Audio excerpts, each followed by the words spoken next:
Hello and welcome back to our channel. So today in this video we will be discussing about how you can change profile picture in your Yahoo Mail. So without wasting much of our time, let's dive into the video. So to do this, all you need to do is simply tap open your Yahoo Mail app, and once you open your Yahoo Mail app, all you need to do is simply tap on your profile picture and tap on account setting and then tap on open link in browser. Now this will open a external web browser where all you need to do is simply tap on your ID, password and hit the next button to get logged in into your account. And once you're logged in, simply tap on profile info. Once you are in the profile info section, you can find the update profile photo option.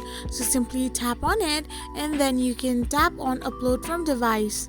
Now you can select any of the picture you want to upload as your profile picture, and once you have selected the profile picture, tap on upload.